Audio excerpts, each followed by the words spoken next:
What is happening, guys? My name is Jamie and today it is finally the best metal albums of February 2021 and we continue this month pretty strong from January. January was a fantastic jam-packed month. February comes along and holy shit, the steam train keeps on rolling. It was pretty hard to pick out this list. There are 10 albums that really caught my attention this month. Now, before I start this video, pop your favorite albums of February and let's get started. Coming at number 10 is Revulsion and the self-titled album Revulsion. This album is really good. I just love the riffs on this. The riffs are riff-tastic. They incorporate doomier elements, really remind me of bands such as Autopsy and Incantation, but they also have some very fast death metal sounding songs like Pyre, Wars, along with Wastelands and even Pawns to end off the album.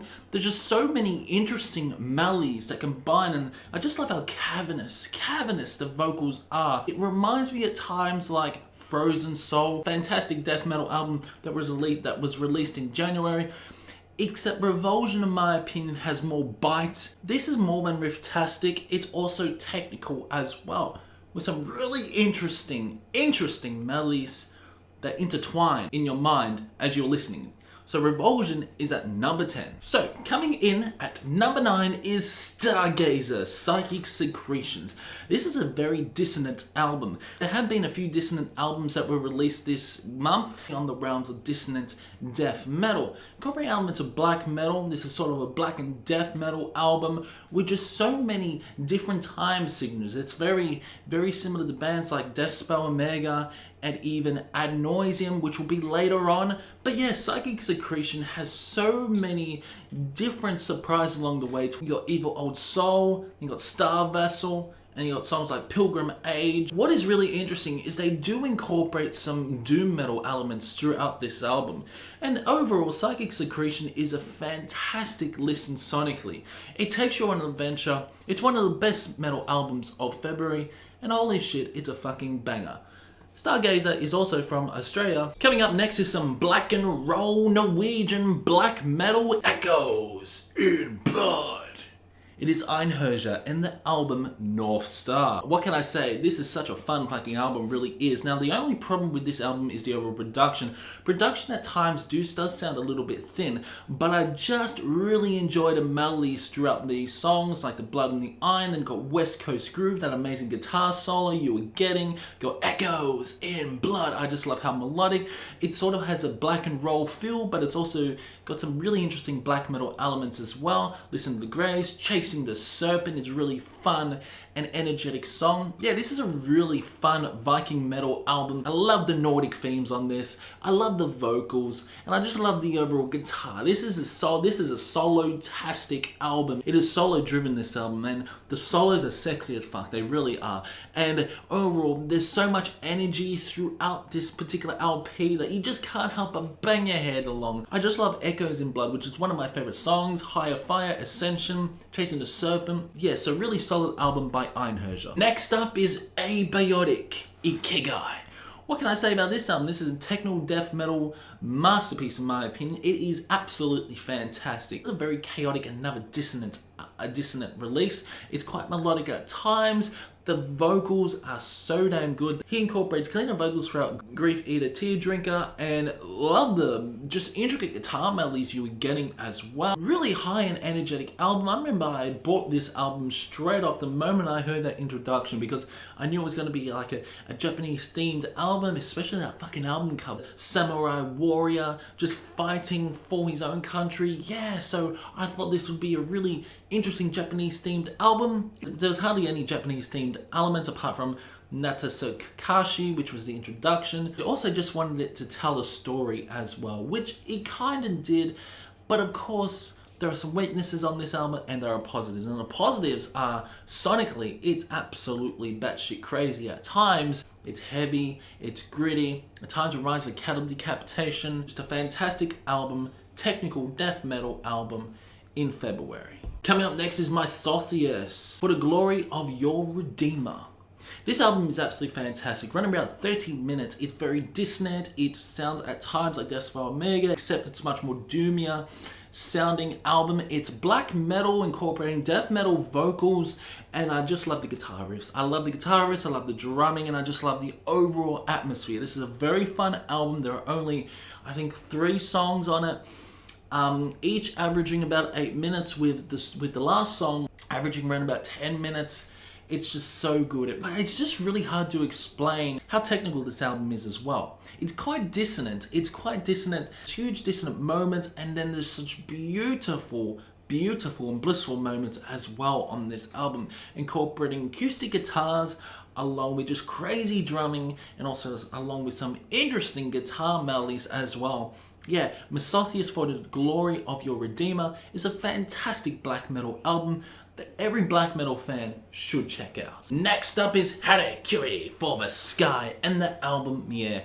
This album is absolutely really good, it really is, although it's the weakest album in their discography, but it's still a fucking solid album. Although my problem with this album is that it's quite long, it's an hour and 25 minutes, and some of these songs do sound samey a bit, just because the overall the vocals are a little bit higher in the mix compared to Drama and Ikigai and even Arson, but you know what, they still hold those melodies. The melodies throughout this album is quite infectious. I love the song Sing For The Damage We Done, featuring Niche, and just a beautiful Alcesti-like bridge you were getting as well. Us Against December Skies, I'm All About the Dusk, Once Upon a Winter, and Oceans Between Us. Just fantastic, solid songs by Harakiri For The Sky. Well, like I said, that JJ's vocals at times do sound quite monotonous. It was up there to be my favourite album of February, but throughout repetitive listens, yeah, this album does drop, because I feel there are stronger albums than Harakiri For The Sky, Maere. But overall, I love this album, I really do. There's no doubt I actually bought this album as well in physical copy, and one of my favourite albums of the year for sure. But there are some positives and there are also weaknesses. And the weaknesses is that the album is too long. At times the songs do sound samey, but they also sound amazing as well. So overall, Harakiri For The Sky is a bit of a mixed bag, but it's a solid album for what it is. Maere is sitting at number 5. Coming at number 4 is Daius, Askins. This is fantastic. It is a fantastic fucking black metal album. It really is. It's folky, it's also black metal, and it's Romanian black metal. Hello. There's flute on this album, and the flute is so damn prominent throughout this LP. The vocals are so damn intense, and it's very similar to Misothiest, except Askins is much more blissful. There's beautiful acoustic guitar accompanied with some extreme heavy guitar as well. The drumming is off the hook on this. The blast beats galore, but there are just some interesting moments. I call this album black metal opus because at times it's quite proggy. At times there are just some beautiful acoustic sections. It's folky. It's just, oh, such a good fucking album. Daius, Askins, check it out. Coming at number 3 is Epica Omega. This is a fantastic album, it really is. I did a review for Epica Omega and I was pleasantly surprised, although a lot of people don't agree with me about the track listing. That's alright, you're entitled to your opinion as well. This album is such a beautiful album. It's one of the Epica's best albums, and just songs like Abyss of Time, The Skeleton Key, Seal of Solomon, you got Code of Life, Freedom, The Wolves Within, Kingdom of Heaven Part 3, then you got Omega, Sovereign of Sun Fears. Just so many good songs on this, and I just love how they mix power metal, death metal, symphonic metal within this album. It's just one of the best albums of the year at the moment. But of course, there's only 2 albums, in my opinion, that are slightly better than Epica Omega. Coming at number 2 is Nauseam, Imperative Imperceptible Impulse. This album is fantastic. It is close to a masterpiece by this band. There are just so many amazing elements. It's really hard to explain what this album sounds like. It's dissonant, it's a dissonant mess, but it's a dissonant mess in a very good way, reminding of bands such as Imperial Triumphant and even Death by Omega, even just the chaotic moments, at times Blood Incantation, proggy as well, doomy, black, death. This is a black and death metal album, I could say, with just so many surprises along the way. You have to listen to this album like 15 to 16 times to even understand one fucking song. Inexorable Ousted Sente has such an interesting melody with some really glitchy moments, especially at the end. I think on Period Imperceptible Impulse, Horror Vacui, which has a Funeral Doom section throughout the midsection, and then you got Human in the Face to Know God, which has jazzy moments to end off the album. I love how the guitars are just playing all over the place. You got one guitar playing this and one guitar playing that. They pan and they join together and it becomes one big, juicy, spicy meatball. And it's definitely one of the most out there albums in February, out there albums in 2021, with just so many interesting melodies, dissonant melodies that intertwine within your mind, thinking, what am I listening to? What is this am I listening to? Production is organic, production is raw in tone, the drums sound fucking fantastic, and then you got the vocals, which just sound like a demon at times. Yes, Ad Nauseam, Imperative Imperceptible Impulse. It will be one of my favorite albums of the year, no doubt. And holy shit, this album took me by surprise big time. Because I thought I'd hate it, but I fucking loved it. So what is number one? Drum roll please. It is Suffering Hour, the Cyclic Reckoning. What can I say? This album is I've played this album so many times over the last week, and you know what, I'm going to provide a number review for this as well. There's just so much happening within this album. At times it's quite dissonant, and it's incredibly atmospheric as well. The vocals are absolutely amazing, very distant within the mix, but then you got some really eerie guitar, especially Strongholds of the Awakening. How the guitar fucking whines on that song, transcending attendant visions.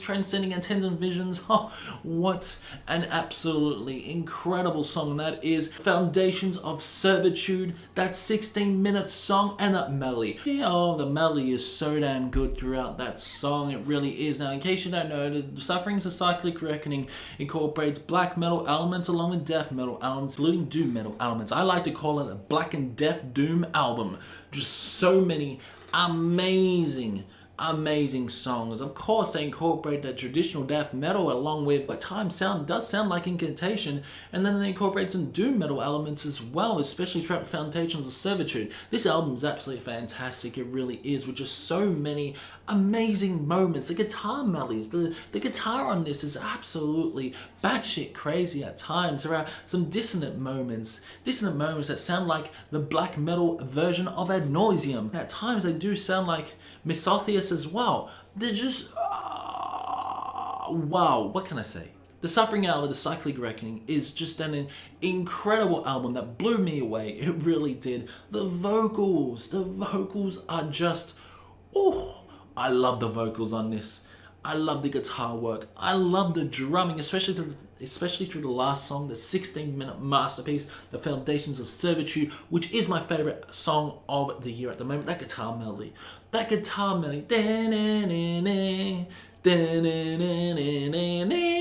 Oh, and also the death doom elements. Yeah, this album is fantastic. You can tell this is my favorite album because I'm gushing all over it. If you haven't checked out Suffering Hour, the Cyclic Reckoning, go fucking check it out right now because you won't regret it. This album is fantastic. It's close to a masterpiece. And yeah, I absolutely adored it. And this is my most played album of February. No doubt this is my number one album of February 2021. So yeah, if you enjoyed this video, drop a like, subscribe, and hit that notification bell. Comment below your favorite albums of the month. Do you agree or disagree with my opinion? Keep the discussion going in the comment section below, and I will see you in the next